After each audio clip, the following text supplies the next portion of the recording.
Kannur Panoor ചേറ്റക്കണ്ടിയിൽ bomb നിർമ്മാണത്തിനിടെ കൊല്ലപ്പെട്ട CPM പ്രവർത്തകർക്ക് സ്മാരക മന്ദിരം നിർമ്മിച്ച CPM.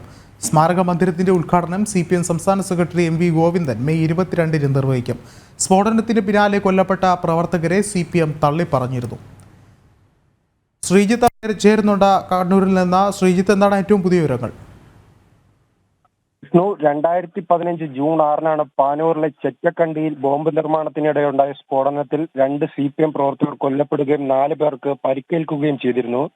ഷൈജു, അതോടൊപ്പം തന്നെ സുബീഷ് എന്നിവരാണ് അന്ന് മരിച്ചത്. അതിനുശേഷം ഇവർക്ക് പാർട്ടിയുമായി ബന്ധമില്ലെന്ന് ആ സമയത്ത് CPM-ന്റെ സെക്രട്ടറി ആയിരുന്ന കോടിയേരി ബാലകൃഷ്ണൻ തന്നെ ഇത്തരത്തിൽ ഒരു പ്രസ്താവന ഇറക്കിയിരുന്നു. ഇവർക്ക് പാർട്ടിയുമായി ബന്ധമില്ല, ആ സ്ഫോടനം ഉണ്ടായത് പാർട്ടി അറിഞ്ഞിട്ടില്ല, ആ ബോംബ് നിർമ്മാണം നടന്നത് പാർട്ടിയുടെ നിർദ്ദേശപ്രകാരമല്ല എന്നുള്ള ഒരു വിശദീകരണവുമായി അന്നത്തെ പാർട്ടി സെക്രട്ടറി കോടിയേരി ബാലകൃഷ്ണൻ തന്നെ രംഗത്ത് വന്നിരുന്നു. എന്നാൽ ഈ 9 വർഷത്തിന് ശേഷമാണ് മരണപ്പെട്ട പ്രവർത്തകർക്ക് രക്തസാക്ഷി സ്മാരകം നിർമ്മിച്ചിരിക്കുന്നത്.